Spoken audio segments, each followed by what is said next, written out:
Hello there. It's James Arnold Taylor, the voice of Obi-Wan Kenobi, Johnny Test, Fred Flintstone, and one of my personal favorites, Leonardo. And you are listening to Epic Tales from the Sewer. It's totally awesome. Turtle power. Go, go, go.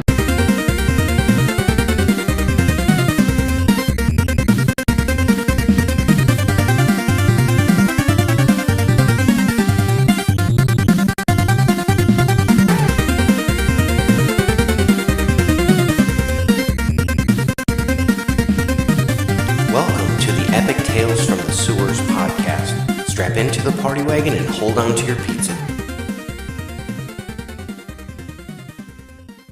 The Last Ronin, The Lost Years. Writers Kevin Eastman and Tom Waltz. Then, pencils by S.L. Gallant with inks by Maria Keene. Now, pencils and inks by Ben Bishop. Splinter's Journal by Kevin Eastman. Colorist Luis Antonio Delgado. Letterer Sean Lee. Hokkaido, Japan.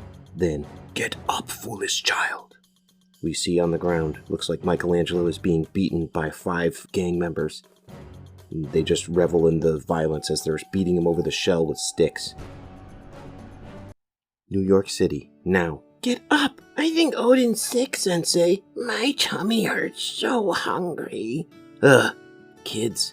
You're always hungry. Odin fatty, that's why. Take that back, Uno. Not nice." As we see the new turtles on the ground, we see Odin being comforted by Yi, and Moya is having an argument with Uno. "Take that back. Not nice, Uno. Why, it's true." As he does a flip, he's doing a handstand into a flip over her. "Just like you always grumpy, Moya. Maybe just hungry. Maybe hungry too. Eat you finger. Maybe you try." "Enough! Save this energy for when we start sparring part of our training. Today's all about basic forms, nothing else," says Casey Marie. "Now get back into formation, Yi. Help your brother up." "Come on, Odin. Time for Tai Chi." Tai Chi too hard." "Not hard for me, fatty," says Uno. "Take back," says Moya, who pushes him. "Knock it off," says Casey Marie Jones, as Grandma April answers. "Well, this is a good time for a time out." "Mom, Grammy April." These two are facing off, looking like they're gonna fight each other. "How long were you there?" "Long enough to see these little turtles being mean to each other. Moya, I know you were sticking up for your other brother, but violence is never the right solution, young lady. And Uno, nobody likes a show-off, mister." "Sorry, Grandma." "Now, why don't you kids take a break so your sensei and I can have a little talk, huh?" "I do Tai Chi alone then. Whatever." As Moya puts on a Walkman. "Me so hungry," says Odin. "I know, baby. Grammy will make you a yummy sandwich when she's done here, okay? With crust cut off?" "You know it." "Grammy April, can I help you fix things in the garage?" says Yi. "You bet, kiddo. Go wait for me there. And don't touch anything. You're not supposed to." "I won't. Promise." Yi's so excited, holding up a wrench. "You know she's gonna mess with everything in there, right, Mom?" "Yep. Reminds me of another little busybody who used to run amok in this place. Except you were always better at breaking things than fixing them." "Well, I can't fix these kids, that's for sure." "What's to fix, Casey? They're just babies." "Babies who I'm supposed to turn into ninjas, which I apparently suck at." As they go over to the shrine that has all the turtles' weapons and Splinter's journal with the turtles' bandanas. "When did training them to be ninjas become mandatory? I seem to recall you making that decision all on your own, kid. For them and for you." "Yeah, I know. But it's the right thing, isn't it? I mean, with everything happening in the city ever since Sensei fell, well, you know." "Casey, I know you're trying hard to follow in Michelangelo's footsteps, and I guarantee you, wherever he is, he's very proud of you. But we know that with his dying wish wasn't about anything, it was about knowing peace. Except the fighting didn't stop, which is all the more reason that we should be taking Mikey's advice. I'm not gonna lie, Case. We've still got problems, even with the Foot Clan gone. Donatello once told me that nature abhors a vacuum, and that's proving true with the new power struggle in the city. But Donnie also taught me the scientific method. Define a problem, gather info, postulate a solution, test and look for success. Then admit failures, start over if necessary. There are plenty of times when I didn't think that I had what it took to be a good mom to you. But then I remembered what Donnie showed me, and I always found a way to make it work, even when New York was way worse than it is now. You've got to take it in baby steps at the start, especially with babies." "Yeah, I guess so." I bet Master Splinter's old journal says something about failure, huh? Yeah, it says defeat is only real if you let it be real. On to Master Splinter's journal. We can see Kevin Eastman art style. It says the defensive mind. Movement A. And there's some stick figures doing a movement. Movement B. Defeat is not defeat unless accepted as reality in your own mind. By Bruce Lee. The following panel showed then with Michelangelo getting brutalized by gang members. 3 years. Punch to the face. 3 years since I felt anything. Boot to the face. And now, pain. Cracked bat over his shell. Violent and absolute. Flooding my senses, slashed in the arm with a pocket knife. My entire being, my mind, hit with a baseball bat in the face. My body, hit with a crowbar. My soul, end of the broken bat driven into his stomach. The pain reminds me that I came here to die, and I welcome it. As he looks on to the shadowy figures with smiles on their faces. The long path that led me to this moment is piled high with the murdered bodies of my family. Michelangelo looks upon a giant mountain as he's in the snow gear, wandering. He thinks of the visions of his departed brothers. Raphael shows him on the bottom of the ocean with a sigh, blood in the water. Leonardo, his body after the explosion. Donatello and Master Splinter, both of them just littered with arrows and dead in the snow. My brothers, my father, and our friends too. April O'Neil, Casey Jones, the Fugitoid, all victims of the ancient family feud, Oroco versus Hamato, all dead, except for me, as he looks up in his parka and puts on his goggles. So with nothing left to live for, I just started walking, up this cold and unforgiving mountain, to meet my own end. And I thought I'd found what I was looking for, a place to stop, as he looks on sort of an ancient house. Looks like fallen into big disrepair. The windows are broken, the doors open, shattered. A place to stop, a place to let go, to lie down, as he crashes in onto the floor, to die. I was wrong. Freezing temperatures, no water, no food for who knows how long. And still my mutant body wouldn't let my spirit go. Neither would the voice that suddenly whispered inside my head, "This is not your destiny." When spring finally arrived, I figured I wasn't gonna die, I'd better get busy surviving. And it seemed the universe agreed.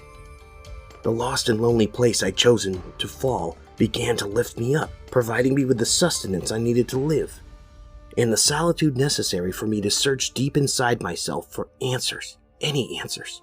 For 3 years I meditated religiously, studied my father's journal, seeking the balance in the words and structures. Shows Michelangelo fishing, and then him sitting in lotus pose, just meditating. And after a time, it felt like merely surviving had become actually living, and that I just might find that final piece I had hoped for. It shows him farming, but as unexpectedly as it had come, it had passed. Monster! As he's sitting there in his garden with a gardening hat on. You can see that there's 5 of the gang members from the beginning that come to attack him. It's some kind of green freak! What's he doing here? Who cares? Boss says no survivors. Kill it! As one of them, with some sunglasses, throws a rock at his head and hits him, whack, right in the side. They charged at me like rabid dogs, practically frothing from their mouth in a mad rush in to kill me. Good! As he falls down, and unlike my attackers, I was in no hurry to stop them. Instead, I welcomed the pain, the death to come, and I imagined what my family would say if they were here. As they start to attack with a swipe of a staff over his face, Donnie would say something about the irony of these feral beasts calling me a monster. Then one hits another stick on the side of his face. Leo would criticize the sloppiness of their attack. Then with a crowbar to the back of the shell, Raph would probably say something like, "Oh, that's all you got, punks?" And Father? What would Father say as he looks down at his journal and then looks up? "Get up, foolish child." Before, you see Michelangelo back in his orange bandana days over a mountain of, looks like dead Foot Clan. A fully armored Splinter just shouts at him, "Father!" "I said get up. Your brothers have nearly broken through the last line of the Foot Clan defenders. Oroku Saki's head and vengeance will soon belong to the Hamato clan. This is what I have trained you for all your life. This moment. Get up and rejoin the fight, Michelangelo." He looks on. "I can't, Father. Hear me, boy, as he grabs him by the belt. This is not your destiny. I will not leave you here to meet a coward's end. Back to before. Coward? I'm no coward. This is not my destiny. Why doesn't this thing die? I already told you, it's a monster. Yeah, well, I've got something to put it out of its misery. He's got a very sharpened hoe. Turtle soup tonight, then. All right, chop it up. Time to get up. Time to fight. As he makes the swing, the killing stroke, Michelangelo grabs the hoe and pulls it out. And then with a wah! Swipes it across his midsection, opening him up. Cowards just trying to kill. No respect for life. No honor. No mercy. Yeah! As he jumps on them to attack. They're surprised. They have no chance. Years of rage, loneliness, grief, and guilt. Let it all out. They never have a chance. He does. He takes them all down. One of them with the sunglasses runs off in the other direction. And then it's done, and the fatigue sets in from the battle for my life. My life. This is not your destiny. He looks down at the book. My life was set for me from birth. Respect, honor, redemption, family. Master Splinter was right. This mountain sanctuary with its false promises of peace and resolution was never my destiny. As he looks on to the, at least incapacitated but possibly dead folks that he fought, he can see that there's a tattoo of what looks like a worm on one of their chests. No more than fooling myself that I could quit my family's long war against the Foot Clan ever was. Redemption for my family on the battlefield. That's my destiny. To the end. As he leaves the sanctuary he's known as home for the past 3 years, he walks down the path. What the? He could see. Hell? The village is destroyed. Everybody's dead. There's dead cattle on the ground and everything's aflame. I passed this village when I first arrived at this mountain 3 years ago. Poor farmers and shepherds and family. Peaceful, hard workers doing what they had to survive.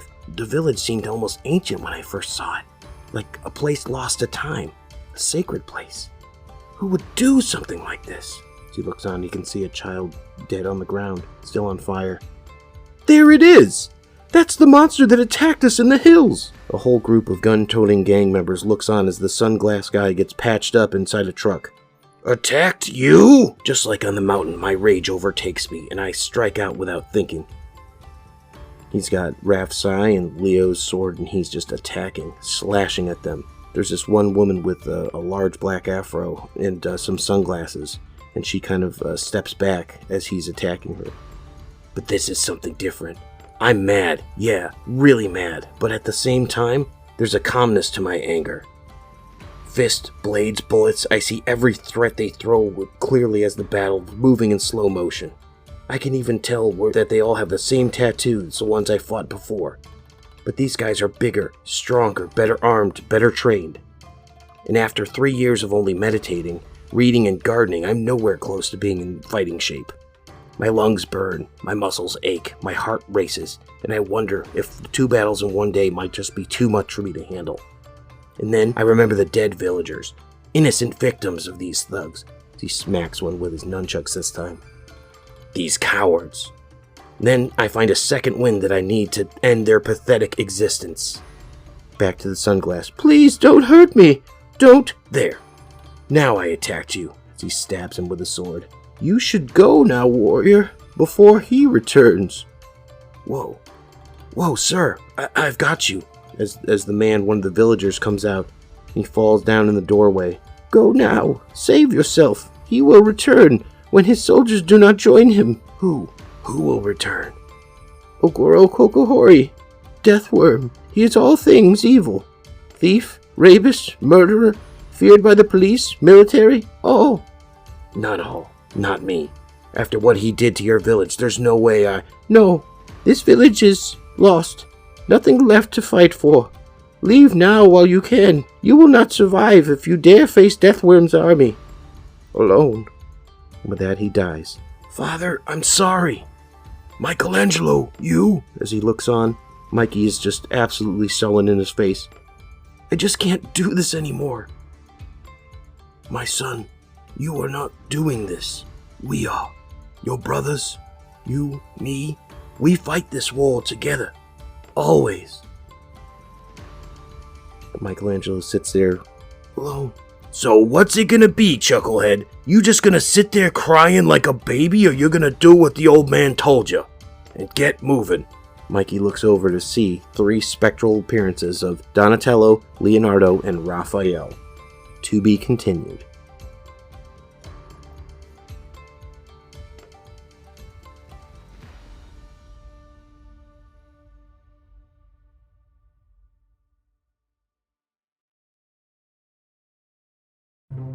Everyone thinks because you're a zombie, you don't know good coffee.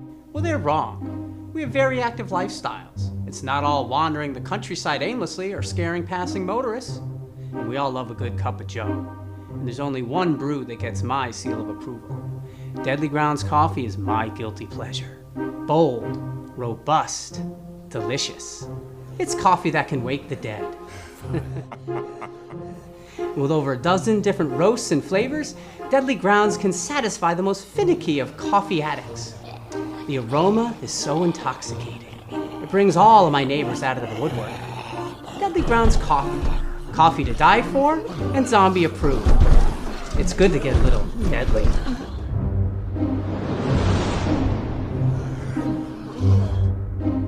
Use the front door! Oh, they're so disgusting. It's pizza time. And now, in a segment that we call Pizza Time, where we discuss any Teenage Mutant Ninja Turtle or pizza-related food, I give you Pizza Time. All right, everyone, we are getting down to the nitty-gritty and the end of our pizza recipes, so I just wanted to go with this one, which we have not done yet. The shakshuka pizza makes one 12-inch pizza. Shakshuka is a Middle Eastern dish of eggs simmered in spicy tomato red pepper sauce. This pizzified version with smoky baked eggs will knock you out of your shell. Ingredients: extra virgin olive oil for greasing, 1 pound ball pizza dough, homemade or store-bought, 2/3 cup of New York style pizza sauce, 1 teaspoon smoked paprika, 4 large eggs, 1/2 cup chopped red peppers, 1/2 cup grated Parmesan cheese, fine sea salt and freshly ground black pepper, 1 tablespoon of finely chopped fresh flat leaf parsley. Ingredients: preheat the oven. Instructions, I should say. Preheat the oven to 500 degrees Fahrenheit with the rack in the middle position. Lightly coat a heavy-duty baking sheet with olive oil. Step 2. Stretch or roll the dough onto a 12-inch disc and place it on the prepared baking sheet. In a small bowl, stir together the pizza sauce and paprika. Step 4. Crack the eggs into separate small prep bowls or ramekins. Step 5. Spread the sauce over the dough, leaving a 1/2-inch border of dough all around. Step 6. Scatter the roasted red peppers and then carefully slide the eggs onto the pizza an inch or 2 inside the edge, evenly distributed. Step 7. Sprinkle with Parmesan cheese and season with light salt and pepper. Step 8. Transfer the baking sheet or the pizza peel into the oven and bake until the crust is golden. The egg whites are set and the yolks are still a little squishy, about 10 to 15 minutes. Step 9. Remove the pizza from the oven, let it rest for 5 minutes, then sprinkle with parsley, slice, and serve. And that is your pizza for the day, the shakshuka pizza. Cowabunga, dudes! Thank you for listening to the Epic Tales from the Sewers podcast. The Teenage Mutant Ninja Turtles were created by Kevin Eastman and Peter Laird. This podcast has no affiliation with Eastman, Laird, Mirage Studios, IDW Studios, Archie Comics, or Nickelodeon Studios. This podcast is a member of the Dorkening Podcast Network. Check out thedorkening.com for other podcasts. Epic Tales from the Sewers is recorded by Justin Cooper and Eric Will.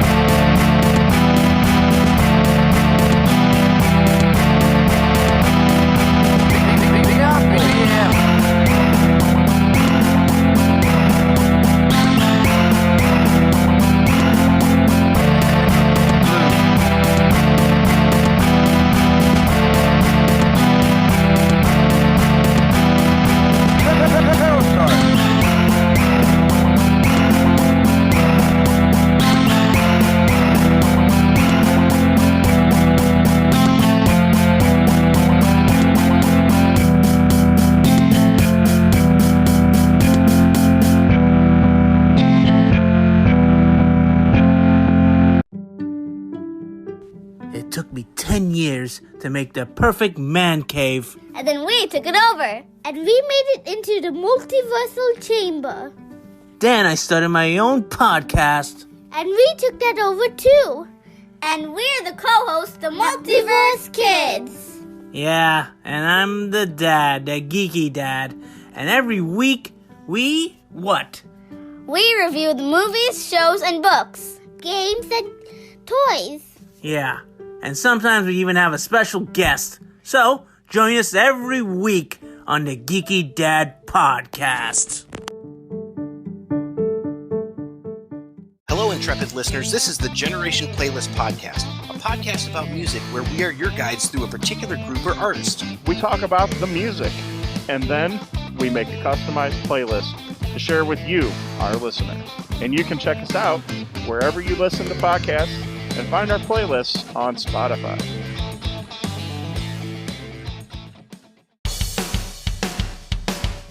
Greetings and shabibans. We are the Retro Reductibus Cephala Podcast, a long-form bi-weekly show that celebrates all the things that made growing up awesome. Well, that sounds good, but I don't know what all those words mean. I think what Parasite Steve's trying to say is that on Retro Redoctopus, we explore a range of retro goodness, from toys, video games, and movies, to cartoons, and even snacks and school lunches. Oh. And we do it all with a positive spin, a slew of killer guests, and some very adult language. And you know what else is cool? No. This crazy show is part of the Door King Podcast Network with new episodes every Tentacle Tuesday. What's that? And if waiting 2 weeks for a new episode gives you a sad, know that we drop bonus episodes all the time, like the off-format Crow's Nest and an interview series we call The Brig. You can listen to Retro Octopus on Apple Podcasts, Spotify, Stitcher, or any app that's cool enough to carry the only show that celebrates all the things that make growing up awesome.